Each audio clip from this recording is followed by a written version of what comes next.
SFBBO, promoting sustainability by engaging communities for more than 40 years. Our Birdy Hour speaker series is a free virtual program. On October 6th, 2025, artist Jane Kim gave a talk, A Once-in-a-Lifetime Work, The Wall of Birds Turns 10, for our community. Wanted to introduce Jane to those of you who don't know her. She's a visual artist, science illustrator, and the founder of Ink Dwell. She started her painting as a young child, where she obsessively painted flowers and bears on the walls of her bedroom. But she's since graduated onto wildlife and more public murals, in not only including the Wall of Birds, which is the topic for today at the Cornell Lab of O, as well as the National Aquarium, the Young Museum, and the Leigh Yawkey Woodson Art Museum. And so nowadays she doesn't get in trouble for painting on her walls. So without further ado, I'm going to kill my sights. And Jane, if you want to take the floor. Absolutely. Hello, everybody. Thank you so much for joining us this evening for Birdy Hour. I am very excited to speak with you all today about the Wall of Birds project that Leigh mentioned at the Cornell Lab of Ornithology. And it's really hard to believe that it's already been 10 years since I completed this project. And of course, I have been working on it for far longer than the 10 years that we're celebrating today. So I just wanted to take some time to walk you through a little bit of that history and how birds have remained such a vital part of my practice as an artist and a scientific illustrator, and really help SFBBO with some of their fundraising efforts this month as well through this project, which I'm excited to speak with you about also. If you know about the Wall of Birds, but this project was to celebrate the 100-year anniversary of the Cornell Lab of Ornithology. So it was a commission in their visitor center. And what was proposed was to paint a mural about the evolution and diversity of birds. So I'm going to take you to this very cool digital interactive of the mural. So you guys can all be taken and transported with me to Ithaca, as if you were there looking at the birds with me. Is this screen popping up for everybody, this browser? Yes, okay, perfect. So this is actually kind of like a Google Maps for the Wall of Birds, and you can zoom in and you can move around the wall by clicking and dragging, and each bird is then hyperlinked. And up pops a window to talk about the specific species. You can kind of give it a little tap and say that you love this bird. You can actually also hear the call of the bird by clicking this play button when they have it. The Macaulay Library holds the largest sound collection of natural sounds in the world. You can also read about the family that it belongs to and various sightings through eBird. So this mural is really special in that every single bird was painted life-size on the wall. And so what you're seeing are scale representations next to one another of the 243 families of birds that are represented in this mural on the world map, next to one another, and birds that you would never see together in one place. And additionally, on the stairwell leading up to the second floor is a parade of the evolution of birds that starts at the top of the stairs with the 375 million Tiktaalik, which is the first lobed-finned fish to kind of come out onto Earth and start this amazing evolution that would then lead us into the birds that we know today. And just to answer anyone's question of why there's a crocodile at the base of this mural, that is because the order of Crocodilia genetically actually has more in common with birds than they do with other reptiles. So we wanted to sort of finish this mural with that bit of trivia and science, and I just think it's really fascinating. If you actually listen to the call of the caiman, which is what we painted since it's under South America, it's got one of the derpiest calls I've ever heard.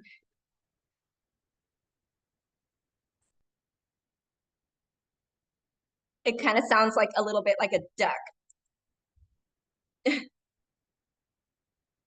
Not as fierce as that Woodson that we had just listened to. So I very much encourage you all to take a minute to dive in and explore all the different birds that are selected. I didn't have that arduous task of picking who the poster child of each family would be. That was left up to the Lab of Ornithology, so I was very grateful. The only one that I actually did select was, of course, we weren't selected on our corvid yet, and so I said, I lobbied for the yellow-billed magpie, of course, for California. So I was very happy to see that that one was, the corvid was, this corvid was the one that made it in. So this is just, obviously what you're seeing now is the completed version of this mural, and it's really easy for people to come into this visitor center and not even give a second thought of what it really took to actually bring this mural to life, and not just from the production perspective of me, the artist, but really institutionally what it really took in order to make something like this possible. So this project was a 2.5-year undertaking, and really it was so much longer than that. So I'm going to kind of start from the beginning of really how this project came to be. And how it came to be was through a program called the Bartell Science Illustration Program that is offered at the Cornell Lab of Ornithology. And it's offered to emerging scientific illustrators. And so my background is actually in fine art. I graduated from the Rhode Island School of Design with a degree in printmaking. And I moved immediately to San Francisco after that. But I was still trying to figure out what I wanted to do as an artist, and with that degree, I really wasn't settled. And over time, it became increasingly clear that my passions were so much in the communication of science and understanding of the natural world through science. And so I enrolled in a program offered at the California State University at Monterey Bay for specifically scientific illustration. And in that post-grad sort of 1-year program, certificate program, part of the requirements to get your degree is to land yourself in a 10-week internship situation. So you have to apply and place yourself in a real world science illustration situation. And so the Bartell's program was the one that I had really had my heart set on. And through that, I was there from, I think it was about March 2011 for about 5 months. So you can see that my journey with Cornell started much sooner than the Wall of Birds. That wasn't the first project that I did with them.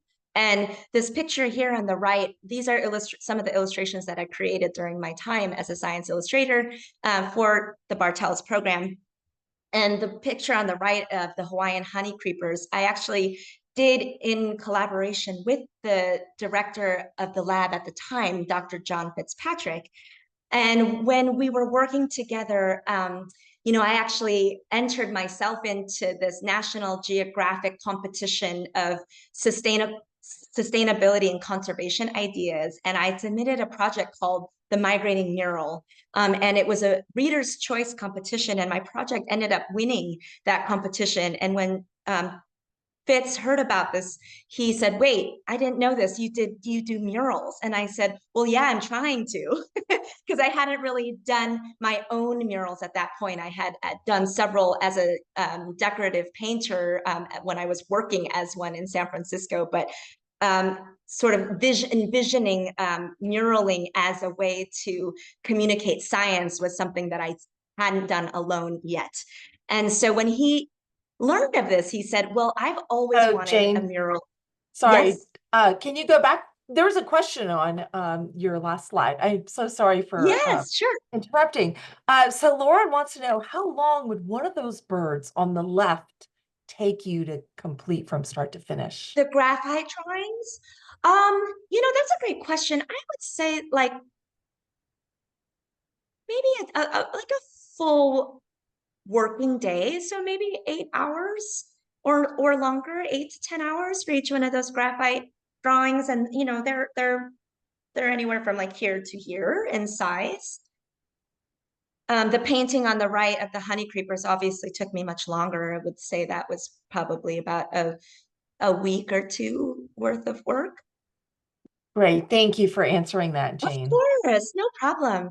So when Fitz asked if I wanted to paint a mural in the visitor center, I couldn't believe what I was hearing. And I said, absolutely. And so I went back to my desk. This is still in 2011, when I was a Bartels intern. And so this was, I'm just going to show you some of the slides from my proposal. And he said he wanted a mural that depicted the evolution of birds. That was my only prompt.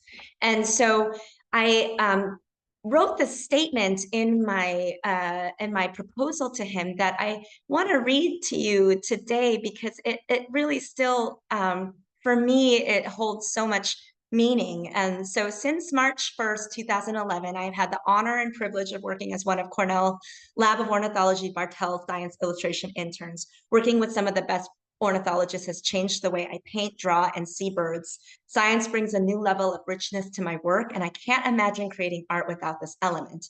When applying to the Bartels Science Illustration internship, I had mentioned in my statement that I was interested in creating a piece around the evolution of birds. It would be a dream come true to see this idea become a reality with a large-scale mural. I can't think of a more appropriate place for it.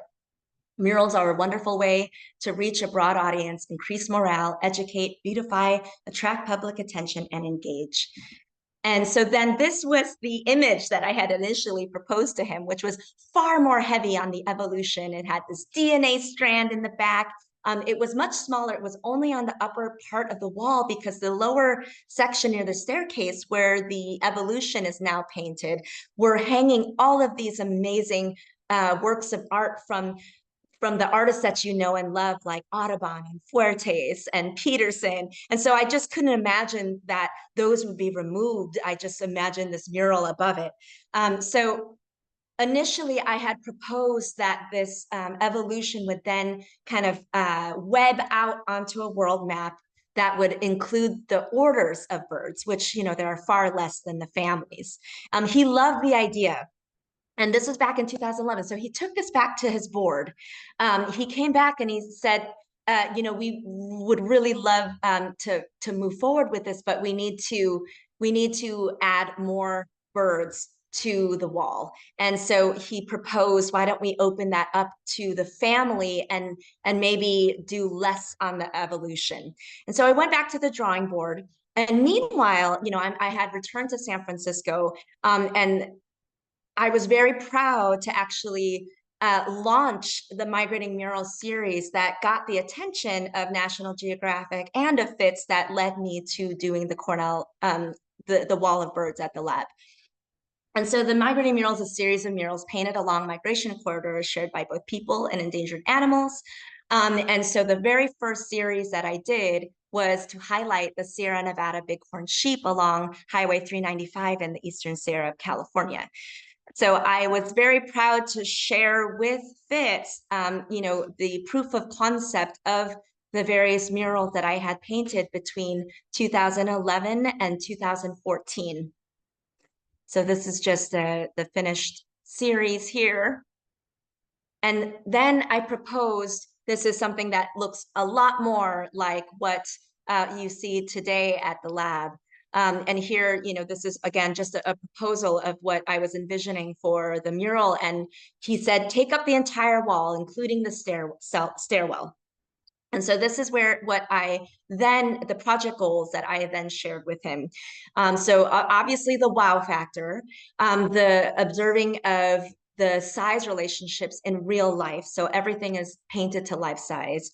But really, what I wanted to share was the last bit, because I think that's kind of what really sold him and his board was it's going to be a destination piece. The Lab of Ornithology will be the only place in the world where one can see a mural of this scale and scope, and it will truly be one of a kind. And 10 years later, that is still true. There is not another mural that is inclusive of all the families of birds today in life size in one place. And so this mural does remain really special and very special to me and my overall portfolio, despite all of the number of other projects that I have done.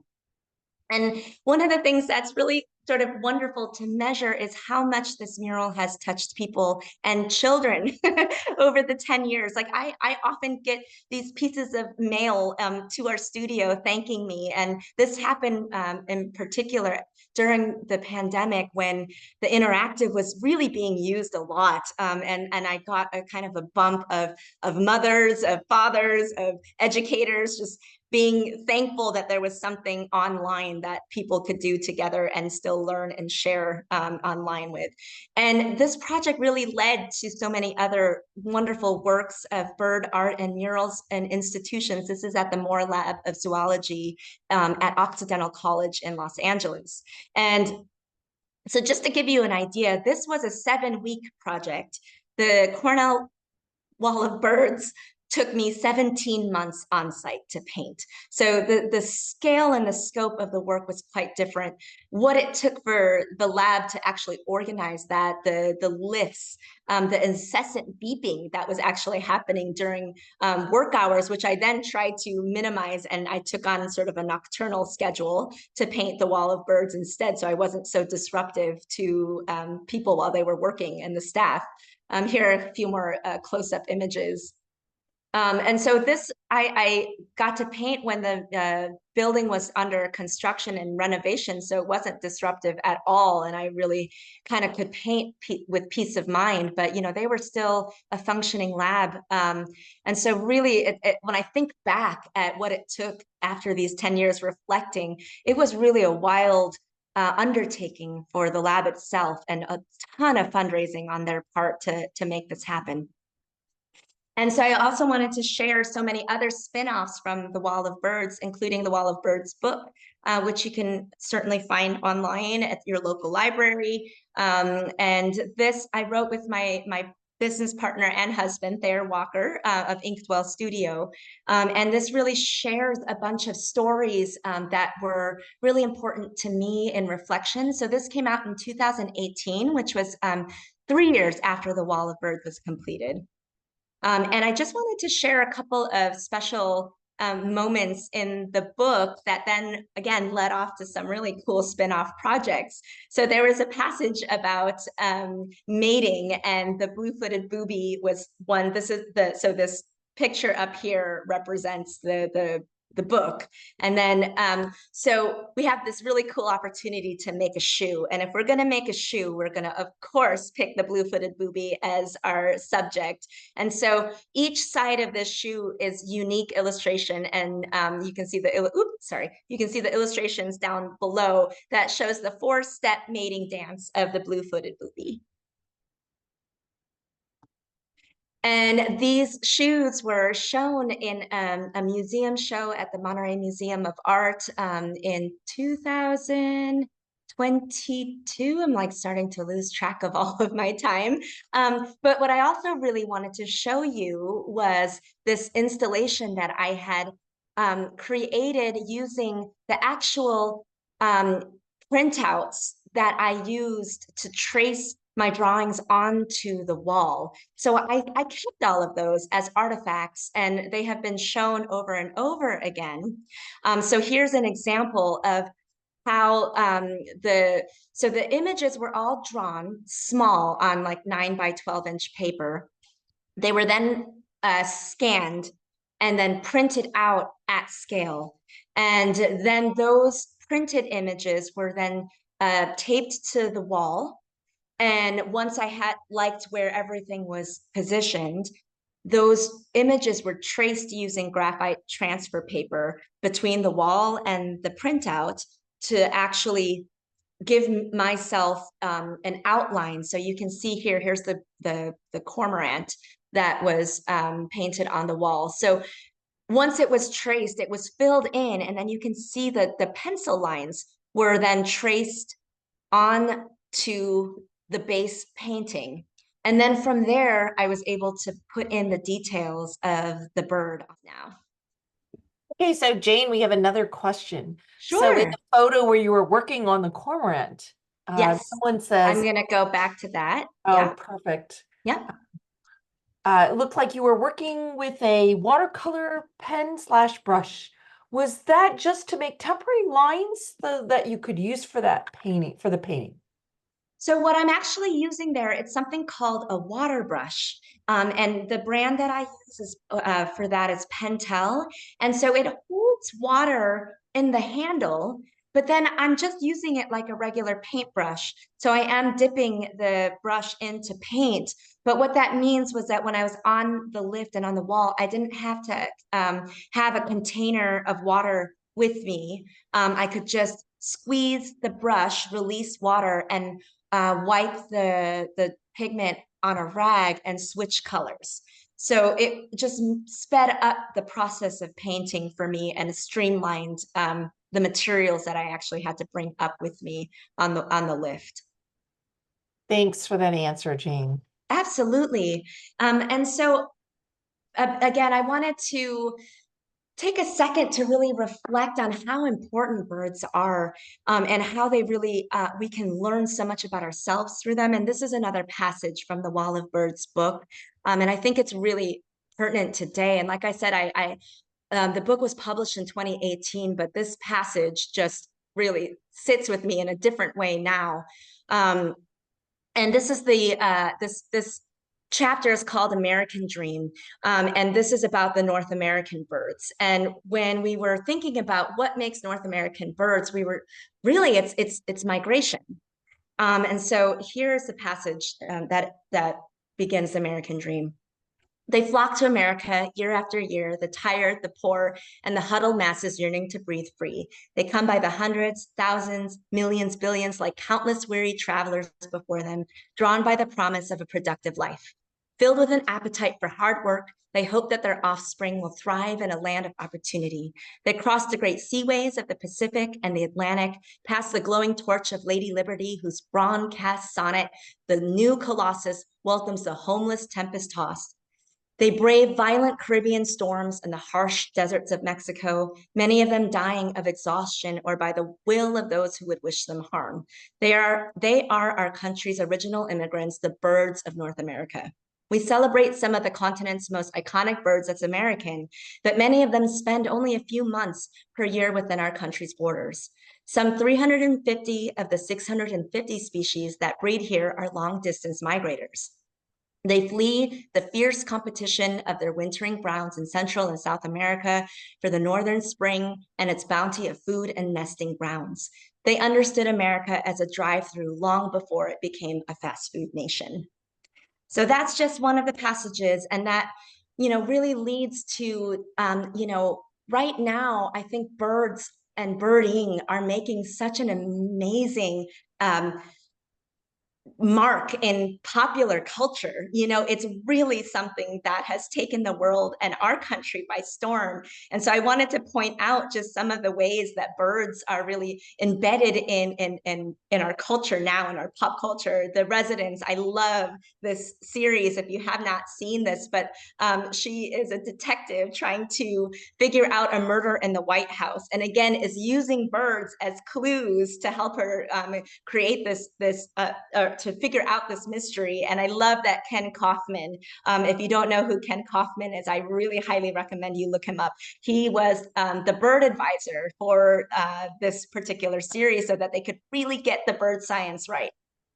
I just finished watching Listers, which is on YouTube, and it's free. I really recommend it. But this is a pandemic moment where these two brothers kind of all of a sudden discovered the world of birding and then decided to go all in and do their very first big year, never having done one before. And so it takes you through this journey of documenting their introduction into the kind of the biggest ways that the birding community comes together in this great doc called Listers.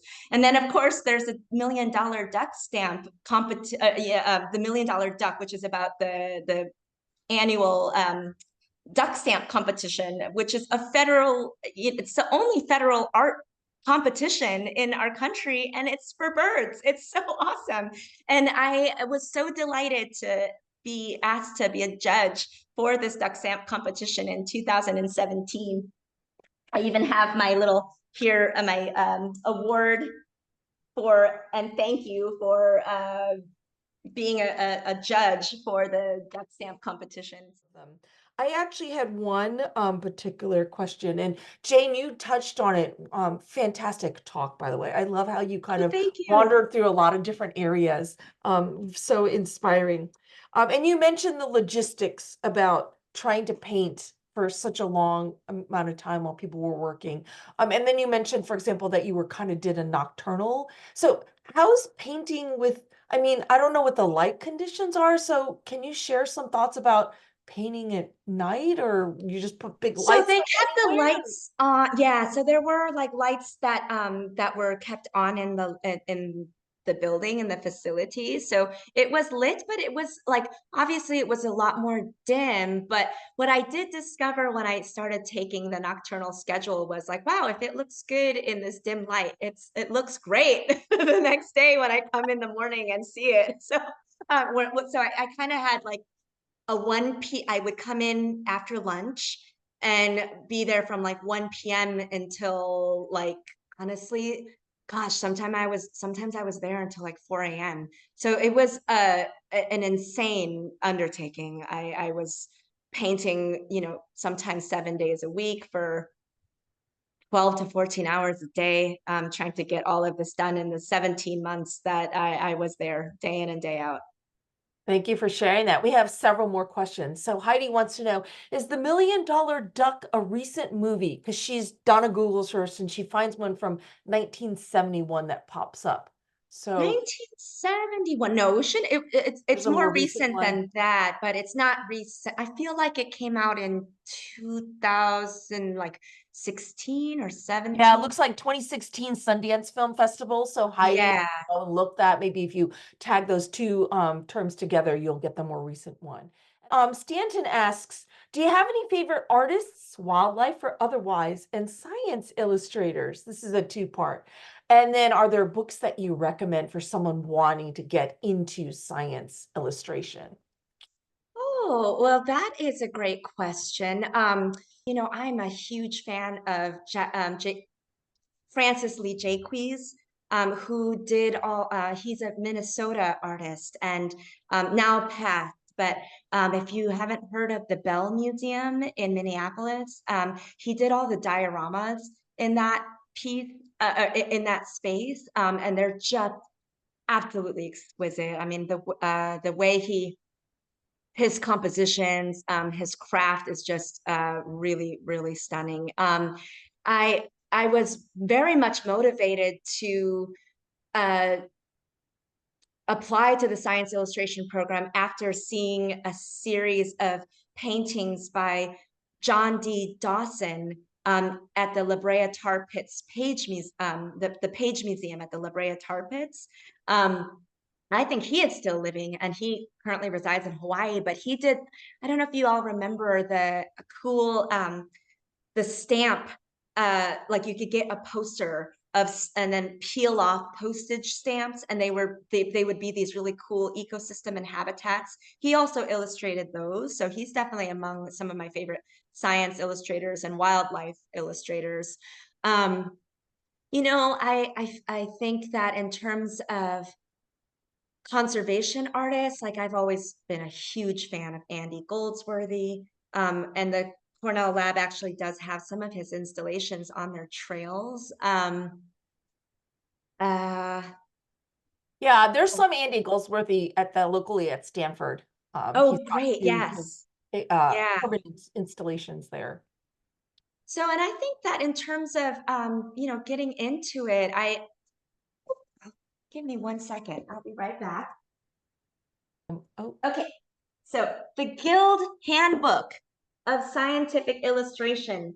This is an awesome resource. And it really does kind of show you various techniques and mediums and things that institutions do look for. But it's kind of such a broad field. It can kind of be whatever you need it to be. And it's really about science communication. And this today, I see science illustration that isn't necessarily realistic too, so I think there's so many ways to communicate the world of science through images.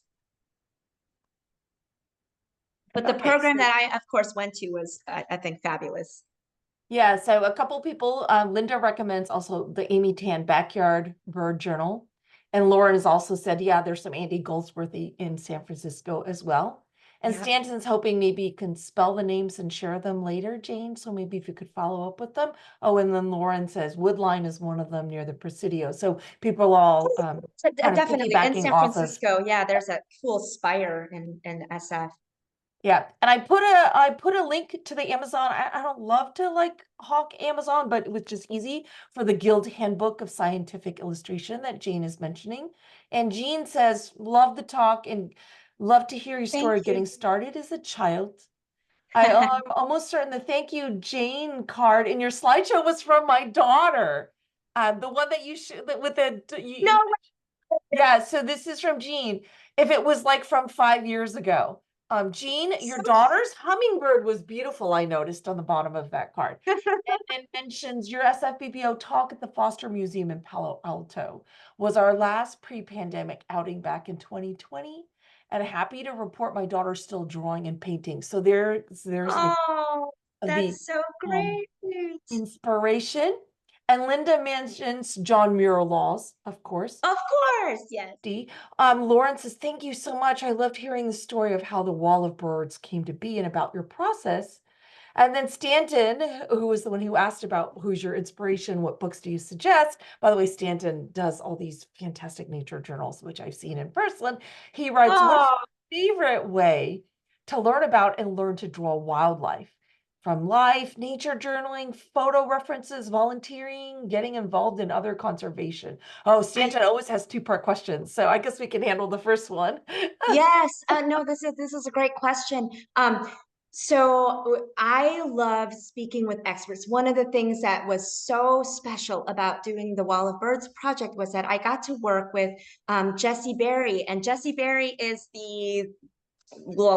she runs Merlin basically, and so she's an amazing communicator on how to depict birds accurately. So I got this amazing education working with her, and she reviewed all of my drawings, could tell me what was inaccurate about them, and I got to then redraw them until I got her sort of stamp of approval, which was so cool. And so for me, if I can work directly with the biologist or the expert of that subject, for me that is like the top. But of course, after that, photo references, videos, being out in nature, all of those play a huge and important role.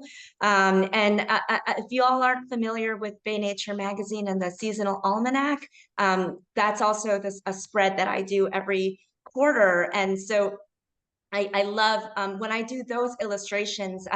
Yeah, it's really kind of about gathering as much information as I can from all of the different sources, including if there's anyone that I can speak to, I will, to help me understand my subject better. But that's one of the most exciting things about being a science illustrator is getting as much information as possible. Do we have other questions? We have a few more minutes. Oh, I actually had another question as people perhaps are typing questions. So of course the dinosaurs in your evolution, right? Like we know they had colors, like there's indication of pigments, but a lot of it is, gone. So what particular challenge did you feel like they were a challenge then? Because you Oh my gosh, so it's such a huge, I think I color. still feel nervous about those because we don't exactly know what they look like, and we are making our best judgment based on the information we do have.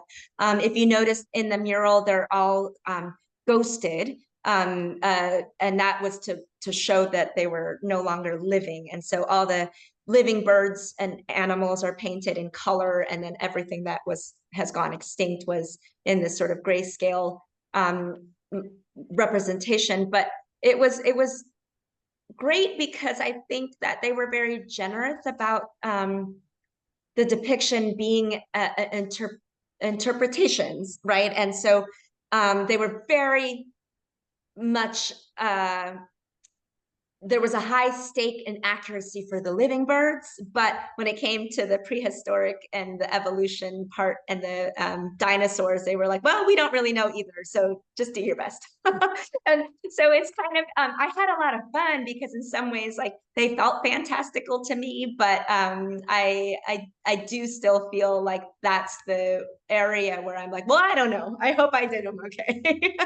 That's wonderful that they gave you that flexibility, right? Yeah, that. absolutely. Yeah. Absolutely. Okay, we have a few more questions and we're going to kind of wrap things up. So Neela asks, do you have to do something special to keep the birds, the wall of birds, from deteriorating, to protect it from exposure and just time, right? Yeah, so that's also a great question. I was just in Ithaca during their migration celebration, and I got to revisit the wall after 10 years, and it was in perfect shape still, minus like maybe a scuff here or there, because they have taken really good care of it. But the paints that I use are acrylics, and so those are very light, fast, and also house paints, which have a nice longevity. So because it's indoors and it's in a controlled environment, those are much easier to take care of.